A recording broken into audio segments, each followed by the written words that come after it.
नमस्कार, स्वागत है भारत न्यूज में। वक्फ बोर्ड एक सरकारी संस्था है जो मुस्लिम समुदाय की धार्मिक और सामाजिक संपत्तियों के प्रबंधन और संरक्षण के लिए जिम्मेदार होती है। वक्फ संपत्तियां आमतौर पर मस्जिदों, कब्रिस्तानों, मदरसों और अन्य धार्मिक या सामुदायिक संस्थाओं के नाम पर होती है। इन संपत्तियों का मुख्य उद्देश्य समुदाय के कल्याण के लिए संसाधनों का उचित उपयोग सुनिश्चित करना है। हालांकि हाल के वर्षों में वक्फ बोर्ड की संपत्तियों से जुड़े विवादों और अनियमितताओं के मामले सामने आए हैं, जो इसके प्रबंधन और पारदर्शिता पर गंभीर सवाल खड़े करते हैं। इसी कड़ी में एक हालिया स्टिंग ऑपरेशन ने वक्फ संपत्तियों के दुरुपयोग और भ्रष्टाचार को उजागर किया है। स्टिंग ऑपरेशन का मुख्य उद्देश्य वक्फ बोर्ड की संपत्तियों के दुरुपयोग और भ्रष्टाचार को उजागर करना था। कई वर्षों से वक्फ संपत्तियों को लेकर विवादास्पद मामले सामने आते रहे हैं, जिनमें संपत्तियों की अवैध बिक्री, भ्रष्टाचार और गैरकानूनी कब्जों के आरोप शामिल हैं। मीडिया और समाज के कई हिस्सों में यह धारणा बनी हुई है कि वक्फ संपत्तियों का सही उपयोग नहीं हो रहा है और ये संपत्तियां भ्रष्टाचार और गैरकानूनी गतिविधियों का केंद्र बन गई है। स्टिंग ऑपरेशन के दौरान पत्रकारों ने वक्फ बोर्ड के अधिकारियों, दलालों और संपत्ति मालिकों के साथ बातचीत की, जिससे कई चौंकाने वाले तथ्य सामने आए। इनमें से कुछ प्रमुख बिंदु निम्नलिखित है। स्टिंग ऑपरेशन में यह खुलासा हुआ कि वक्फ बोर्ड की कई संपत्तियों को अवैध रूप से बेचा और खरीदा जा रहा है।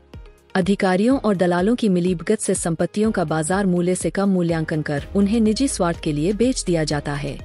वक्फ बोर्ड के अधिकारियों पर भ्रष्टाचार और घूसखोरी के गंभीर आरोप लगे हैं। स्टिंग ऑपरेशन से पता चला कि संपत्तियों के प्रबंधन और उनके उपयोग की मंजूरी के लिए अधिकारियों को रिश्वत दी जाती है। यह रिश्वतखोरी न केवल संपत्तियों के दुरुपयोग को बढ़ावा देती है, बल्कि इसके कारण वक्फ बोर्ड की प्रतिष्ठा भी धूमिल होती है। स्टिंग ऑपरेशन में यह भी सामने आया कि कई वक्फ संपत्तियों पर गैरकानूनी कब्जा किया गया है।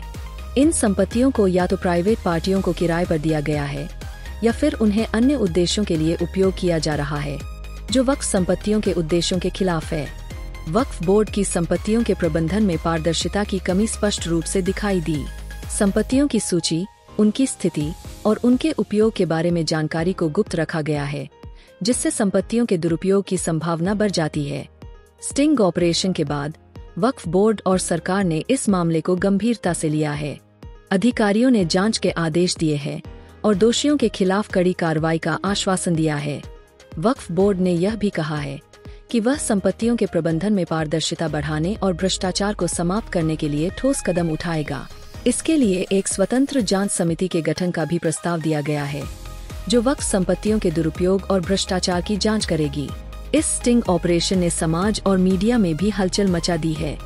वक्फ बोर्ड की संपत्तियों का दुरुपयोग न केवल मुस्लिम समुदाय के लिए, बल्कि पूरे समाज के लिए चिंता का विषय है। मीडिया की भूमिका यहाँ महत्वपूर्ण हो जाती है, क्योंकि वह ऐसे मामलों को उजागर करके जनता को जागरूक करती है और सरकार और वक्फ बोर्ड को जवाबदेह बनाती है। वक्फ बोर्ड की संपत्तियों पर हाल ही में हुए इस स्टिंग ऑपरेशन ने कई चौंकाने वाले तथ्यों को उजागर किया है। यह स्पष्ट है कि वक्फ संपत्तियों के प्रबंधन में कई खामियां हैं, जो भ्रष्टाचार और दुरुपयोग को बढ़ावा देती है। यह समय की मांग है कि वक्फ बोर्ड और सरकार इस मामले को गंभीरता से ले और आवश्यक सुधारात्मक कदम उठाएं। वक्फ संपत्तियां मुस्लिम समुदाय की धरोहर है और उनका सही उपयोग सुनिश्चित करना सभी की जिम्मेदारी है। इस स्टिंग ऑपरेशन ने एक महत्वपूर्ण मुद्दे को सामने लाया है, जिसे नजरअंदाज नहीं किया जा सकता।